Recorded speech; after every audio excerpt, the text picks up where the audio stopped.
shocking. When Queen Camilla secretly ordered the late Queen's sapphire jewels to be taken from Windsor Castle for her own daughter, one royal guard refused to obey, and what happened next shook the entire monarchy. Hidden cameras, forged clearances, and a confrontation that nearly ended in scandal. You won't believe the truth the king uncovered that night. Watch till the end, like this video, and subscribe for more royal revelations. The request arrived without fanfare, but every word in it carried the arrogance of entitlement.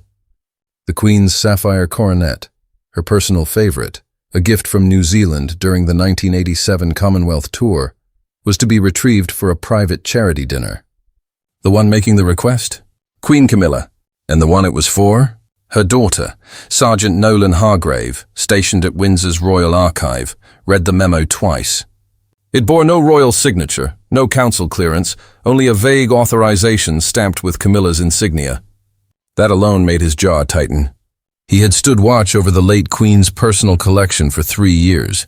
Nothing entered or left those vaults without full documentation, and certainly not a coronet sealed by Her Majesty's direct instruction. When the elevator opened and Camilla stepped out, the silence of the marble corridor fractured. She came with 2 aides, her gloved hands resting on a slim folder. Her expression was polite, practiced, and distant, the look of someone long accustomed to getting what she wanted. "Sergeant Hargrave," she said evenly. "We'll need brief access to the legacy wing. The sapphire set will be returned before the weekend." Nolan's reply came measured and crisp. "May I ask the purpose, Your Majesty?" She smiled almost dismissively. "A family dinner. A tribute. My daughter will wear it in remembrance." But remembrance was not worn. It was honored. And Nolan knew what those jewels represented. The late Queen had ordered them sealed after her final public tour, their blue stones symbolizing unity across the Commonwealth. To wear them casually, even for charity, was to reduce a lifetime of service into a photo opportunity. "Authorization, ma'am?" he asked again. Her eyes narrowed slightly. "You have my word." Nolan didn't move. "The archives require the King's or the Lord Chamberlain's written approval for any removal. Even temporary." A cold pause. The aides glanced nervously at each other. Camilla's tone hardened. "Sergeant, are you refusing a royal directive?" His hands stayed clasped behind his back. "I am requesting proper clearance, ma'am." One of her aides stepped forward, whispering, "Your Majesty, perhaps we should—" Camilla lifted a hand sharply. "Enough." She turned back to Nolan. "You guards forget your place. These jewels are part of my household now." That struck deep. The word "my" echoed like disrespect in a corridor built for duty, not ownership. Nolan felt the air in his chest heat with anger, but he forced control. "With respect, ma'am," he said, voice low but firm. "They belong to the crown, not to anyone who wears it temporarily." The silence that followed was electric. Even the hum of the archive's temperature regulators seemed to pause. Camilla's lips thinned. "You'll regret this insolence," Nolan bowed slightly. "Better that, ma'am, than betray the memory of the one who earned it." She turned sharply and strode away, heels striking the marble like gunfire. Her aides followed, faces pale. But Nolan knew the matter wasn't over. When someone like Camilla wanted something, she didn't ask twice. She found another way. Hours later, as the castle emptied for the night, Nolan remained at his post. The sapphire coronet rested within its sealed nitrogen case behind reinforced glass.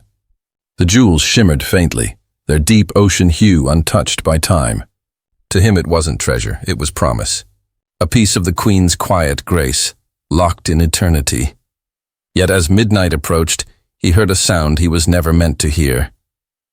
The faint, careful click of a secondary access door at the rear of the vault. A sound no one but authorized curators should have known existed. Nolan's head turned. The sensor light flickered red to green. Someone was inside. He stepped forward, pulse steady, hand brushing the hilt of his ceremonial sword. The lock disengaged. What he saw when the door opened would change everything. The sound was faint but unmistakable. A slow metallic slide, followed by the soft hiss of pressurized air. Sergeant Nolan Hargrave moved closer to the vault entrance, each step measured and silent. His boots pressed lightly against the marble, his breath controlled. The Royal Archive had only 2 authorized entry points, and both required biometric clearance. He knew every sequence, every maintenance schedule, every permitted user by heart. None were listed for this hour. The glow from the security console pulsed low, shifting from amber to green, an override signal. Unauthorized. Someone had used an access card issued only to members of the royal household. He rounded the corner. Inside the glass-encased chamber, faint blue light shimmered over shelves of sealed relics. Coronation robes, velvet boxes, the jeweled scepters of past reigns. And standing before the Queen's sapphire coronet case, with gloved hands and a key card still warm in the reader, was one of Camilla's aides. The aide froze. "Sergeant," Nolan's voice was quiet but edged with iron. "Step away from the case." The man hesitated, his face pale under the sterile light. "I have authorization." "From whom?" Nolan asked. The aide faltered. "From Her Majesty the Queen Consort herself." She said, "She is not the authority on the archives." Nolan cut in. "Not here." The aide swallowed, glancing nervously at the glass vault. "She only wants the coronet for a few hours. It's for her daughter's event. Please, Sergeant, you know how this place works. Orders move quietly. If you resist, you'll lose your post." Nolan took another step forward, his tone low, almost calm. The kind of calm learned in war zones, when noise could get you killed. "This archive holds Her late Majesty's life and objects. Not tokens, not decoration. Every item in here is a piece of her reign, sealed under law. That coronet was locked by order of the Privy Council. Even the king hasn't touched it." The aide's voice trembled. "It's already done. The removal's scheduled for transport before sunrise." Nolan's jaw tightened. "Not anymore." He reached for the comm panel on the wall and entered his override code. The vault lights flickered white, and a soft alarm echoed through the corridor. Not loud enough for panic, but enough to freeze movement. "Archive lockdown," he announced. "Section 5 under restricted access. Report to command." The aide's eyes widened in disbelief. "You just called a lockdown on a royal request." "On a royal theft," Nolan replied sharply. "There's a difference." The door at the far end of the corridor opened with a soft click. Footsteps, measured, deliberate, echoed in. The aide turned, face draining of color. Camilla stepped into view. She wasn't dressed for sleep. Her coat was immaculate, pearls around her neck, every movement deliberate. Behind her came another figure, the same curator who had served under the late Queen for decades. "Sergeant Hargrave," Camilla said, voice even but cold. "Stand down," Nolan saluted. "Your Majesty." His tone carried no fear. "This section is under emergency lockdown. No items are to be removed without signed clearance." Camilla's lips tightened. "I gave clearance." "With respect, ma'am," he replied. "Verbal clearance does not override the Queen's will, nor the archive's seal." Her expression flickered, just slightly, between disbelief and irritation. "You guards and your sentiment," she said softly. "You serve the living crown, not ghosts." The word struck him like a slap. But he didn't flinch. "We serve the crown's integrity, ma'am. That lives longer than any of us." For a moment, silence. The curator behind her shifted awkwardly, eyes down. Camilla's tone turned colder. "Do you understand the gravity of refusing a command?" Nolan's gaze met hers. "I understand the gravity of breaking one." She stepped closer, her heels echoing on the marble. "You're protecting symbols, Sergeant." "I'm preserving legacy through my family." Nolan's jaw tightened. "Then do so without stealing the memory of the woman who built it." Her eyes flashed. "Enough!" she snapped. "Open that case." The aide moved instinctively toward the glass vault. Nolan's hand shot out, grabbing the man's wrist. His voice came out like steel drawn from a scabbard. "Touch that seal, and I'll have you court-martialed under Crown Statute 9B. The curator gasped softly. Camilla stared, her face taut with restrained fury. "You forget your place, Sergeant." "No, ma'am," he said quietly. "I remember it better than most." The silence between them deepened, sharp, suffocating. Then Camilla turned abruptly to leave, her coat sweeping behind her. "This conversation is not finished," she said, without looking back. "You will regret this insolence." As the doors closed behind her, the faint hum of the vault filled the air again. The curator lingered a moment longer, eyes full of conflicted grief. "She was testing you," he whispered. "And you passed a test even the palace forgot existed." Nolan nodded once, his expression unreadable. "No one touches her crown again," he said quietly. That night, under the moonlight streaming through the stained glass, he stood watch in silence. But by morning, the story had already spread through Windsor. A royal guard had refused the Queen Consort herself. And somewhere deep inside Buckingham Palace, someone else had heard, Princess Anne.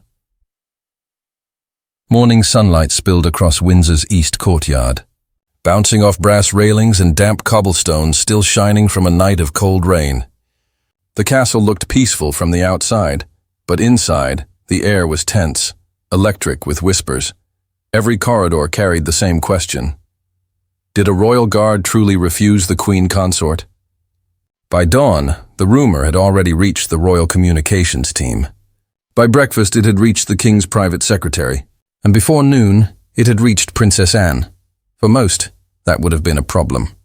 For Sergeant Nolan Hargrave, it meant salvation or judgment. He stood at his post by the archive entrance once again, posture straight, expression unreadable.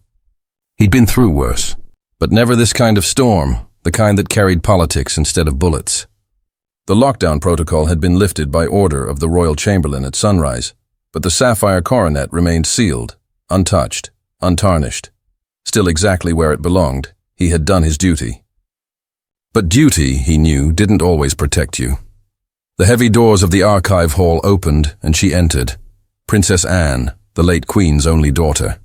She wore a tailored navy coat, her hair pulled neatly back, eyes sharp with that unmistakable Windsor resolve. Behind her walked 2 senior aides and a curator Nolan recognized, the same one who had stood silently behind Camilla the night before. When Anne approached, everyone straightened. Even the guards who'd spent years in ceremonial indifference stood taller. There was something about her presence, less commanding than her mother's perhaps, but equally unyielding. "Sergeant Hargrave," she said, her tone brisk but not unkind. "At ease," he bowed slightly. "Your Royal Highness."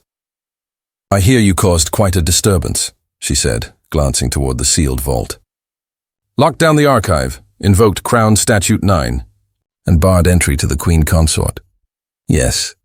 "Ma'am," Nolan answered evenly. "And why?" she asked. Voice steady. "Did you think that was necessary?" Nolan met her gaze directly. "Because Her late Majesty's directive was clear.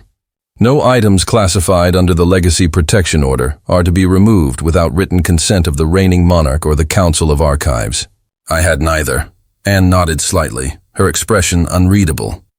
"And you spoke those words to Camilla?" "I did, ma'am." Anne exhaled through her nose, slowly, controlled. "Brave," she murmured. "And very foolish." Nolan said nothing. He had expected this, but then her tone shifted, softer, quieter. "My mother once told me that the guard is not there to serve the crown's comfort, but its conscience." "You've remembered that better than most." The aides exchanged uneasy glances. Anne stepped forward, closer to the vault. Through the reinforced glass, the coronet glimmered softly in the filtered light. Its sapphires burned like captured dusk. "My mother wore that in Dunedin," Anne said quietly, almost to herself.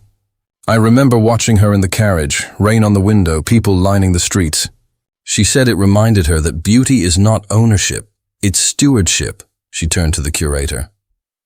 "Confirm its log status." The curator bowed and typed quickly at the archive console. A soft chime confirmed, Item 14B, Crown Jewel Archive, protected under Legacy Seal, last access August 2022, Her late Majesty's order. Anne's jaw set. "So it was sealed personally?" "Yes, ma'am," Nolan said. "By her command, witnessed by the Privy Council." Anne looked back at him. "And you enforced it?" "I did what I was trained to do," he replied. "No," she said, her voice steady but fierce. "You did what you were meant to do." The aides shifted uncomfortably. Anne turned toward the curator again. "Retrieve the Queen's will from the sealed directives folder." "Section Windsor 2, the curator hesitated. "That file requires sovereign authorization, ma'am." Anne's expression hardened. "You have it." A few keystrokes later, the digital lock disengaged. The system displayed a scanned copy of one paragraph, signed, dated, and recorded by the late Queen herself. Anne read aloud. The sapphire coronet and its sister brooch, gifted by New Zealand, shall remain within the royal archive as a token of Commonwealth unity. No consort or descendant may wear or display these items without sovereign instruction, as they represent the continuity of service, not lineage. The silence in the room grew heavy. Nolan stood perfectly still, but a quiet vindication burned inside him.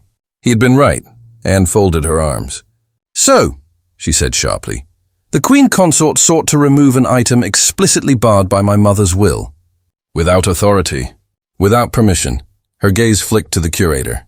And you assisted? The man bowed his head, trembling. She insisted, ma'am. I didn't. Anne raised a hand, stopping him. You will not lose your position. But you will remember this. Tradition is not a chain for us to drag forward. It's an anchor to stop us from drifting backward. Then she turned to Nolan. Her voice softened again. You were right to act, but your decision will not go unnoticed. There will be consequences. Some in this family will see your loyalty as rebellion. I understand, ma'am, he said simply. Anne smiled faintly. Good. Then you'll also understand why you must report to the king tomorrow morning. Yes, ma'am.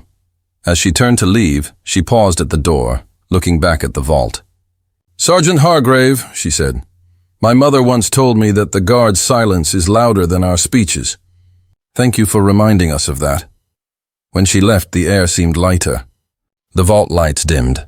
The coronet's reflection gleamed faintly on the glass, blue fire against centuries of duty. But the peace was short-lived. Hours later, a message came through the guard's encrypted channel.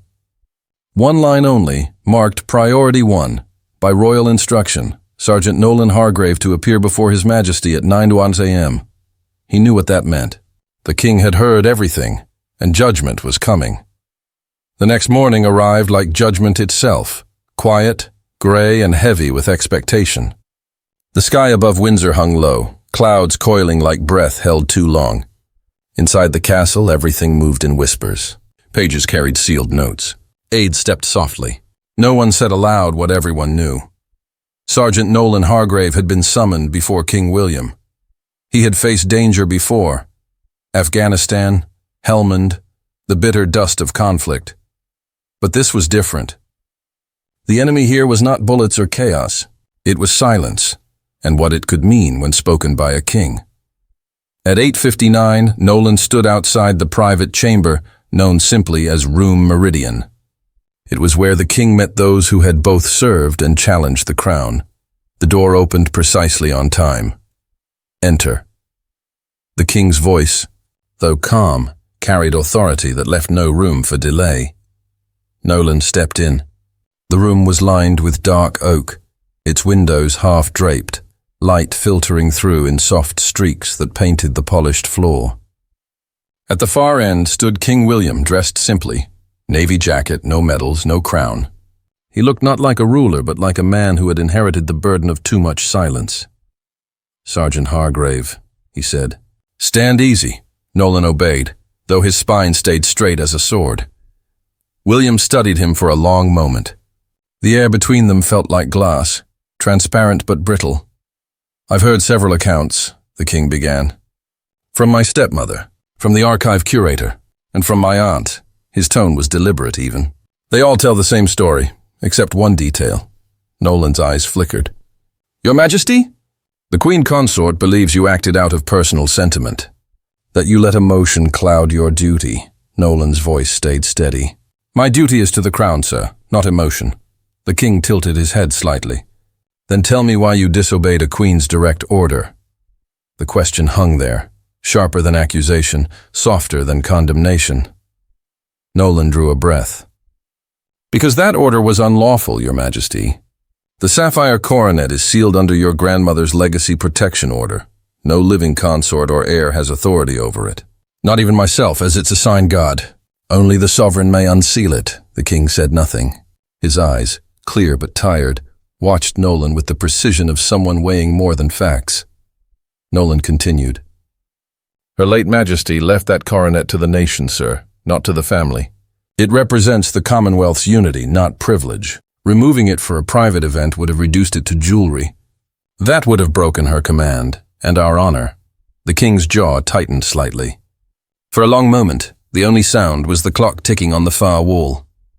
Then he spoke again, more quietly this time. My grandmother once said that legacy is not inherited. It is earned, one choice at a time. He stepped closer, his tone soft but carrying the weight of truth. Do you know what it means, Sergeant, for a god to defy a royal command? Yes, sir, Nolan replied without hesitation. It means standing where right outweighs rank. The king's expression shifted. Something like approval flickered in his eyes, though it passed as quickly as it came. Do you know, William said after a pause, that when my grandmother signed that legacy protection order, she added a personal annotation? A handwritten one never read by the council? Nolan blinked, unsure whether to respond. William turned toward a side cabinet, opened a narrow drawer, and withdrew a faded envelope sealed with crimson wax. The royal cipher Ebus 2R gleamed faintly under the light. This, the king said, holding it up, was found behind the same portrait you once stood to protect. Her final instruction to me. He broke the seal and unfolded the note. His voice lowered as he read. William, when I am gone, there will be those who confuse power with purpose. The measure of your reign will not be in how you command, but in how you listen to those who still remember why we serve. The king looked up. She was talking about you, Sergeant, about men like you. Nolan froze, his pulse steady but his chest heavy. Your Majesty, William raised a hand gently. You refused a queen, but you honored the queen. You disobeyed a voice of authority, but you obeyed the voice of legacy. He folded the note carefully and replaced it in the drawer. That distinction matters, and it is one too many in this palace have forgotten. For the first time since entering the room, Nolan allowed himself to exhale. But the king was not finished. However, William continued, his tone sharpening, Camilla is still queen consort. Her dignity must be preserved publicly. You will not be punished, but you will be reassigned. Nolan's heart sank slightly, though he nodded. Yes, sir. William smiled faintly, though his eyes carried depth beyond the gesture. Not as demotion, as trust. He turned toward the window, then back again. From this day forward, you will serve as custodian of the crown collection. You'll answer directly to me and to me alone. Nolan blinked, startled. That position had been vacant since 2015. It was one of the highest ceremonial honors a non-royal could hold. You will guard every artifact of Her late Majesty, William said softly. Every letter, every jewel, every symbol of what she built. Consider it a post of remembrance. Nolan bowed deeply. Thank you, Your Majesty. The king stepped closer, resting a hand briefly on his shoulder. You've reminded me that power needs witnesses.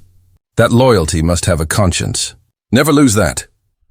As Nolan turned to leave, the king called out one last time. Sergeant? Nolan paused. Yes, sir. William smiled faintly. If my grandmother were here, she'd have told you the same thing she once told me. When the crown grows heavy, the guard must hold it steady. You've done exactly that. Nolan saluted, voice calm but proud. Always, sir. He exited the chamber quietly, but inside his heart thundered. Not from fear, but from something far deeper. He had stood before power and chosen truth, and now the crown itself had answered. 2 days passed before the silence broke, and when it did, it shattered like glass under pressure. The news of Sergeant Nolan Hargrave's reassignment spread through Windsor faster than gossip through court corridors. Every attendant, every aide, every guard knew the same whisper by morning. The king had honored the man who defied the queen consort. No one dared say it aloud in Camilla's presence. But she knew, and by evening, her fury filled the castle like an invisible storm. The king was away at Sandringham for private meetings, leaving Windsor under Camilla's temporary supervision, a delicate arrangement that had once meant quiet grace, but now felt like walking on thorns. She entered her private chamber in the west wing with a sharp stride, the faint clatter of her heels punctuating the tension. 2 aides followed, careful to maintain distance. "Find me the archive inventory," she snapped. "Now." One aide, a younger man who had been present during the confrontation, froze for a second too long. "Your Majesty, the archive." She turned on him, her voice low and dangerous. "Yes," it now reports directly to His Majesty. "Sergeant Hargrave has been named custodian." Camilla's jaw tightened, a tremor flickering just beneath her composed expression. "A guard," she said slowly, "has authority over my requests." "By the King's order, ma'am." The silence that followed was suffocating. The aide stood still, eyes downcast, as Camilla crossed to the window overlooking the courtyard. Outside, the royal banners fluttered in the afternoon wind, blue, red, and gold. Regal, defiant. The same colors reflected in the sapphire coronet she had been denied. "Do you know what that coronet represents?" she asked suddenly. Neither aide spoke. She turned, her voice trembling with something between anger and humiliation. "It was a gift to the crown, yes, but it was also a gift to a woman, to Elizabeth. And she wore it. She claimed it as her own symbol of unity. Yet now, because of one overzealous soldier, I'm told it's off limits. That I, the Queen Consort, am unworthy of my own history." Her words echoed against the marble walls. "It's not about worth, ma'am," one aide ventured carefully. "It's about heritage." Camilla's eyes flared. "Heritage built by one woman, yes? But I'm not her shadow. I will not live in her reflection forever." The older aide, gray-haired and cautious, spoke softly. "Perhaps, ma'am." Defiance gives her memory power. "Let it rest," Camilla exhaled sharply, turning away. "Let it rest? That portrait, that coronet, that name, it's all anyone ever sees, even now. Even after everything." She paused, her tone softening, not out of peace but weariness. "Do you know what it's like to share a palace with ghosts?" Neither man answered. They didn't need to. But outside those same palace walls, Nolan was walking the long eastern corridor where the portraits hung. The sapphire coronet rested safely in the sealed vault below, its display untouched. The light of sunset poured through the stained glass, painting the corridor in red and gold. He had walked this route every evening since his reassignment, partly habit, partly respect. His new uniform bore a silver insignia on the sleeve, custodian of the crown collection. It was not a rank of combat, but of preservation, a role that existed for one purpose: to guard memory itself. As he passed the Queen's portrait, he paused briefly, not Elizabeth, but Camilla's, newly installed in a smaller gallery, painted in soft ivory tones. It was beautiful, certainly, but it lacked weight. It looked temporary, like a portrait waiting for approval. He felt no bitterness toward her, only understanding. Some crowns were earned in war, others in waiting, but not all carried the same strength to bear their ghosts. Footsteps approached behind him. He turned and stopped. Princess Anne. "Sergeant Hargrave," she greeted, her voice calm, her stride steady. "Or should I say custodian now?" Nolan smiled faintly. "Ma'am." "Titles are lighter than duty," Anne gave a soft nod. "You sound more like her every day." She joined him at the window, watching the courtyard below. The sky had shifted to deep violet, the same hue as the coronet's jewels. "She was proud of men like you," Anne said quietly. "You must know that." "I only did my duty, ma'am," he replied. Anne turned slightly, her gaze thoughtful. "Duty is easy when you agree with it. It's hardest when it costs you comfort." She paused. "The king trusts you, but understand this, not everyone will. Some will see your appointment as challenge. Camilla most of all." "I expect that, ma'am." Anne looked out again, voice lowering. "She is not cruel, but she carries a need to be remembered, to prove she belongs among the walls that will always whisper another woman's name. That kind of hunger turns dangerous when pride feels cornered." Nolan listened silently. Anne continued, "Keep your post secure. Double the archive logs. If anyone requests access, you report it directly to me and the king." "Yes, ma'am." She turned to him then, eyes clear and piercing. "You're guarding more than jewels now, Sergeant. You're guarding the truth, and truth in Windsor has teeth."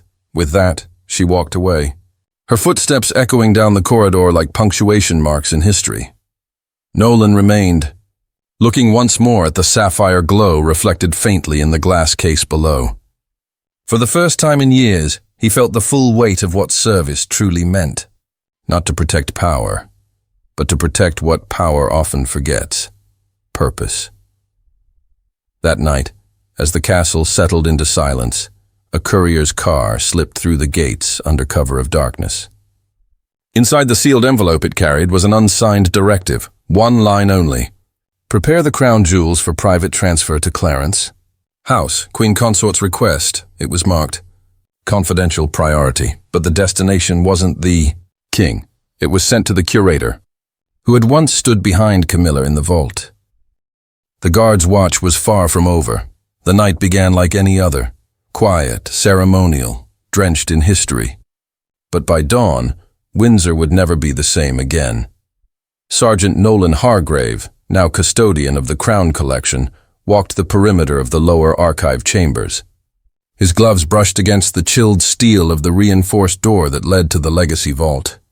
It was silent, steady and sealed, just as it had been since the Queen's passing. But tonight, something in the air was off. A feeling he had learned long ago to trust. Windsor Castle had its own pulse, its own breath.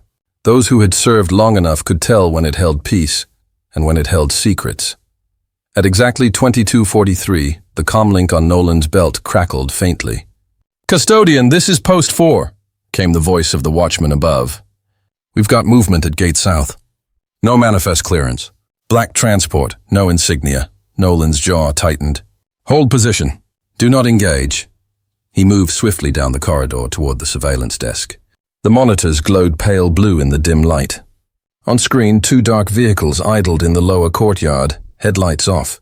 From one, 3 figures emerged, dressed in plain livery, no royal markings. Each carried a sealed crate case, archive crates. Nolan's pulse slowed, but his breathing deepened. He'd seen this kind of thing before. In war, in politics, in power.